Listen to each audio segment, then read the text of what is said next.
So the other day I was walking to my car down in the parking garage of my apartment building and I saw a pile of trash that was waiting to get taken out. And on that pile was something that I didn't expect to see. A 21.5-inch iMac. Yeah, didn't expect that either, but it does have the slim sides, which means that it could be a 2012 or a 2013 or a 2015 or a 2017 or a 2019. Yeah, Apple really made these iMacs for a very long time, so I have no idea what I've got. All I know is that it's cracked. So that's probably why it was thrown out, right? Now, personally, I do take issue with the way that this has been disposed. You definitely shouldn't just put it in a trash room and expect it to just get taken care of. You should recycle it. But in this case, I'm not going to recycle it. I'm going to attempt to repair it. I don't know how easy or difficult that's gonna be, but we're gonna find out right after a word from today's video sponsor. Today's video is sponsored by Basis and their new SpaceMate Series 11-in-1 docking station. This thing is absolutely loaded, okay? You've got 10 gigabyte per second USB Type A and Type C on the front, and around back there's 2 DisplayPort, 2 HDMI, 100 watt USB-C PD input, another 10 gigabyte per second USB Type A, USB 2.0 Type A for peripherals, RJ45 Ethernet, and an audio jack. Oh, and on top of the device there's a screen lock button for ease of access. Gosh, that's a lot of functionality. And how they even fit it all in here. Look how small this thing is. And for added convenience, this thing has a magnetic base that allows you to stick it in place on your desk for ease of use and easily move it to another room. Additionally, around front, there's an LED display that allows you to quickly see which ports are in use. And thanks to all of these ports, you can run up to 3 displays on Windows, thanks to MST support, and triple mirrored displays on a Mac. So this little guy really packs a big punch, and it basically is maxing out the functionality that you can put across a single USB-C cable and a non-powered hub like this. I've got a link for this down in the description below. Big thanks to them for sponsoring, and now let's get back to the video. So, we've got a mystery 21.5-inch iMac on our hands. I've got a power cord here, and we're gonna see if this will work. Obviously, the cracked screen is the big one. I assume that's why it was thrown away. But there is a chance that it could be broken internally and cracked. I'm basically just hoping that that's not the case because I'm gonna fix this thing either way, and I'd rather not buy a logic board. Let's plug it in.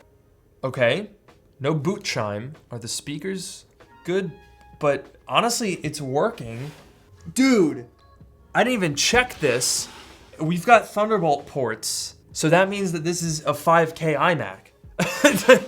Okay. Were the Thunderbolt ports 2015 or 2017? So the Thunderbolt ports were introduced in 2017.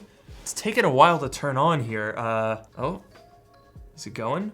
It just boots straight to the desktop, I guess. Did they delete their stuff off of it? Okay, let me get a mouse and keyboard. So it seems like the only 2 things on here is an empty folder and a text file with the serial number on it. I don't know why. I'm trying to like figure out the thought process as to why this thing ended up in the trash. We are rocking a 3 gigahertz quad-core i5, Radeon Pro 555, 8 gigabytes of DDR4 RAM, and it's running macOS Ventura. So far, everything seems to work. I'm connected to Wi-Fi, and we've got speakers. Let's see if the Bluetooth will work if I unplug this here. Yeah, Bluetooth works fine. All right, so this seems like a weird situation, right? We have a perfectly working but cracked iMac that just gets chucked in the trash. Well, I was actually kind of expecting that this would be the case, and there's one very good reason for that. Please hold for an Apple support advisor. While you wait, you can choose to listen to some music. So I have a 21.5-inch 4K iMac from 2017, and the screen is cracked. I was wondering what the standard replacement cost is to get a new screen. Oof. I don't know that information, but do you want me to make you an appointment for the Genius Bar, or? I was just trying to get like a ballpark figure to determine whether I'm considering just replacing it myself. We wouldn't be able to do that over the phone. Okay. Yeah, like there's not a way to do that over the phone. They have to inspect it and let you know in the store. All right, fine with me. If I have to go into a store to get a quote, then that's exactly what I'm gonna do, because I guarantee this person went into their local Apple store, got some outrageous quote for repairing this, thought that's not worth it, and threw it out. Let's see if I'm right. So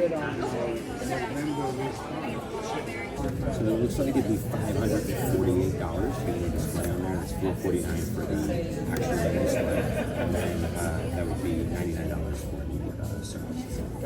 Okay. Yikes. Just as I suspected, this thing is prohibitively expensive to repair. Most people are just gonna go to an Apple store, and if they quote you $550, of course you're not gonna spend that on a 7-year-old iMac. You can go on eBay right now and buy a complete intact working 2017 iMac for under $300. But I'm determined to fix and improve this iMac just so I can demonstrate that machines like this don't need to be thrown in the trash. A quick eBay search revealed that you can find displays for this thing for around $200, which, while still expensive, is well less than half of what Apple wanted to fix this thing. But we're not just going to install a new display. This thing is running on a 5400 RPM hard drive. That's gotta go. We're gonna put an SSD in here. We've also only got 8 gigs of RAM. That's no good. We're gonna double that to 16. And just because I can, I'm gonna upgrade the CPU in this machine as well. Right now we have a quad-core i5, but we can take that up to a Core i7 7700. So we'll pick this up in a few days when the parts get here. Okay, well, Christmas came early for this guy because we are all set. We've got a replacement display that just came in the mail, and funny enough, this is actually an official Apple part box. Wasn't really expecting that. You can even see on the top here where they cut off the inventory sticker. So that's fun. But of course, we're not just doing the display. I found some Samsung RAM that was pretty cheap. I picked up a used SSD from another iMac, so we don't need an adapter. And for just $70, I was able to get this Core i7 7700, which will hopefully improve our performance, and of course some thermal paste to help that along. So the first thing that we need to do is actually cut this display off. If you're not familiar with the way that iMacs are built, it's basically just a bunch of adhesive. So there's no actual screws on the screen. Now, we got some replacement adhesive strips, and the kits that you buy for these, I'll have one linked down below, they always come with this adhesive cutter. So we'll start by gently rolling that wheel into the side here, and we're just gonna kind of go up and down a little bit. If you find it's a little tough, I definitely recommend sort of rolling it back and forth. Now, as you get to the end of this, definitely tilt the iMac all the way back. You don't want that panel to just fall on you. All right, so that should be everything. Let's see if this display will come away. And there we have it. Ugh, that adhesive is very goopy in there. So with it leaned out, we have these 2 connections that are pretty easy to access. And there you have it. That's really all there is to it. These things are so easy. And there we go. We've now separated the cracked glass. Now, the unfortunate thing is the panel here is actually perfectly fine. The only thing that's cracked is the cover glass, but because Apple fuses them together, it's a single part that can't be separated, well, the whole thing is basically worthless now. So here we've got the inside of the 21.5-inch iMac. Now you want to be careful about this whole part because that's the power supply with exposed traces. Thanks Apple, very consumer friendly. But what we're going to focus on is over here, the logic board, because we've got to take that out to upgrade the RAM and CPU. On 27-inch iMacs, they used to give you a RAM access door so you could just pop it off and replace the RAM in a couple seconds, but the 21.5-inch, for whatever reason, never got that, so you always have to take the thing apart even though it uses the same RAM. So the first thing I'm doing is removing this bottom support.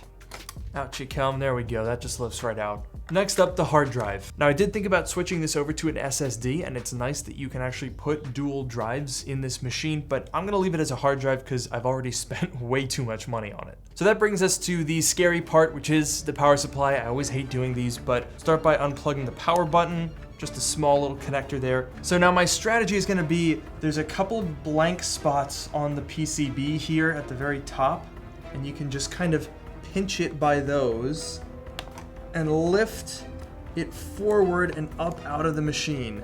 This top corner here is a safe spot, so we're gonna hold on there, and we'll disconnect from the logic board, and then we'll lean it out and reach behind here for this other connection. Only one more to go now. Ah, there we are. Ah, and breathe. Now it's easy, right? There's no power to anything and nothing is gonna kill me if I touch it. So let's go do the fan next. That one is nice and easy. We just have a couple of screws and it'll pop right out. Wah. So now we get to the part that I like to call UEJTBS. Unplug everything just to be safe. So why do we do that? Well, I think it's a lot easier to look around the board and unplug everything now versus you go to pull the logic board out, realize there's something connected, and you just rip it right off. Hey, wake up. I don't know how long those were asleep for, that's awkward. Anyway, now that that's done, let's go ahead and pull out the speaker. Ugh. All right, well, there's a speaker assembly. Those are not fun to take out, as it turns out. Look at that hard drive. We're nearly there now. We just have a couple more screws, and then this logic board should be ready to go. Gosh diddly dang it, why did they have to put a screw for the heatsink, which is attached to the logic board, underneath the tray that holds in the hard drive? So now you gotta take out the hard drive, which is all the way over here, and move the tray that it sits on, just so I can get to this tiny little screw. There was really no better way of doing that, huh? But hey, look, our logic board's coming out. We just have to disconnect some stuff on the back of the board, and there it is. Yay, iMac. Look at that little guy. Oh no. I forgot that they did this. There's no freaking NVMe slot on this logic board, because this one only had a hard drive. Those gosh darn freaks wanted to save 2 cents, so they didn't put the connector on here.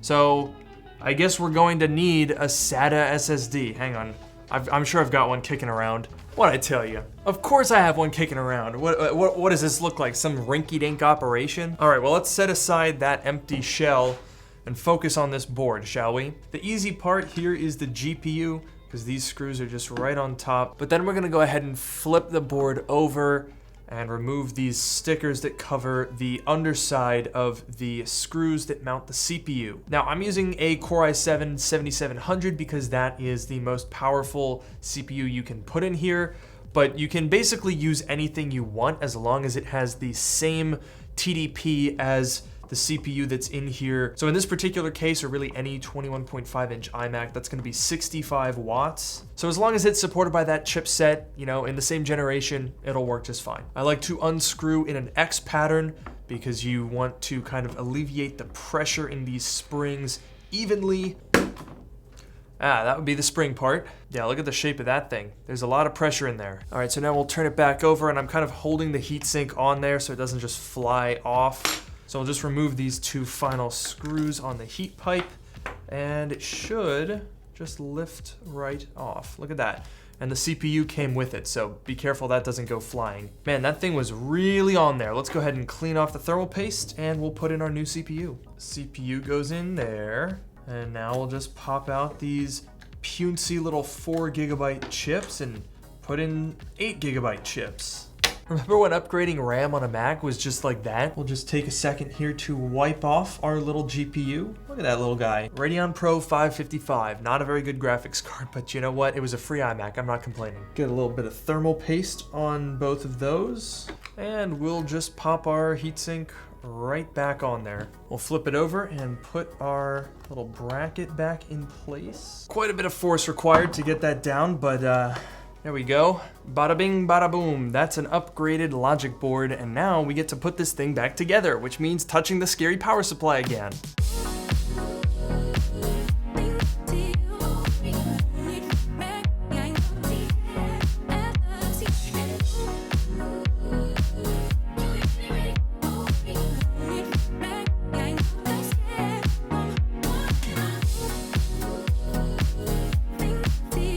So we're nearly done now, but I always recommend testing everything before we take the rest of the stickers off these adhesive and therefore seal this thing shut. Wow, this is very well packaged. Go ahead and tape that screen in place so it doesn't go anywhere.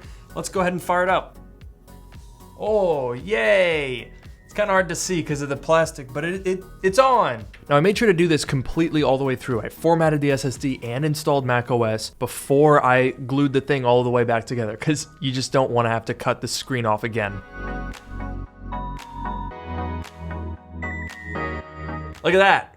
It's all working. And now we're gonna remove all of these little stickers. This part is very satisfying. We'll use this cloth here to avoid smudging it up, and I'll just go around the edges of the glass here and just kind of pinch it all together. Boom! Free iMac, fixed up. Let's freaking go!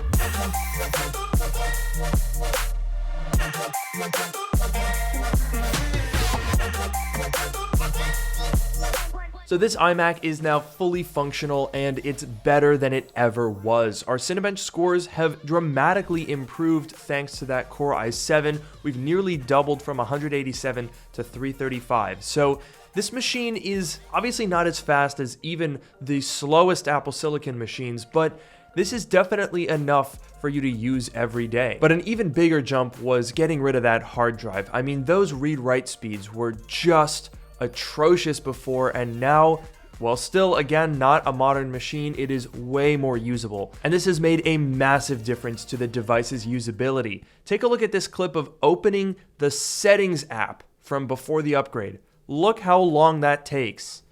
Absolutely unbearable. Now let's try to open Safari. All right, we click on it. It bounces a little while. Still going here. Anyone watched any good movies lately? I hear Severance Season 2 is coming out pretty soon. I'm definitely looking forward to that. What else? What else? Oh, hey, look. There's the window. Okay, and we're loading it. Holy cow. Compare that to now. Settings, open it. Safari, boom. Click that thing. Window shows right up. It's so much better. So we have unquestionably rescued this iMac. From trash to treasure, we took this from a broken, discarded waste of space to a pretty legitimately usable Mac that most people would be very happy using. And we saved a bunch of money along the way. Except, actually no. Yeah, because of the way these things are built, these screens are ridiculously expensive. They crack very easily, and you have to replace the whole thing to fix it, and you can't buy parts from Apple. So basically, the supply is very low and the demand is high. Basic economics. I paid $200 for this display. So when you add $10 for the adhesive strips, $70 for the CPU, $34 for the RAM, and another $20 for the SSD, I'm about $340 into this thing.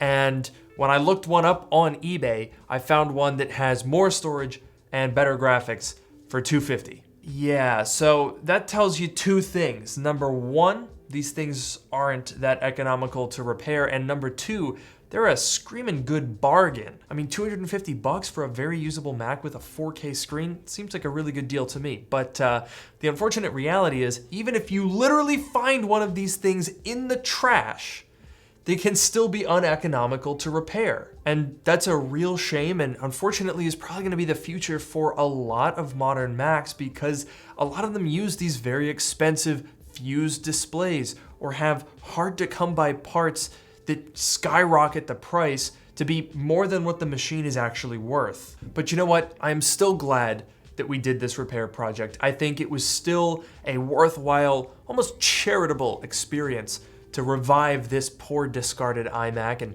give it a new lease on life. Even if I'm gonna lose a little bit of money when I sell this thing, I think it'll be worth it and it'll go to someone who can actually use this thing instead of it going to a landfill. So I'd love to hear your thoughts on this project. What do you think about this 2017 iMac? Is it a decent machine or not really worth the hassle? Oh, and by the way, I've got a new method for you guys to reach out if you're interested. It's a new app called Hit Me Up. I've joined their team. I've got a link posted down in the description, and basically the way it works is you can chat with an AI that I have trained using information from my videos, and that allows it to provide feedback and answer questions. If you have any Mac-related questions or compatibility questions, the AI can handle a lot of that, and I can read all the chats and hop in and talk to you guys directly. So I think it's a really cool way to get in contact with you guys, and that is linked down below. Of course, a big thanks to you guys for watching this video, and I'll catch you in the next one.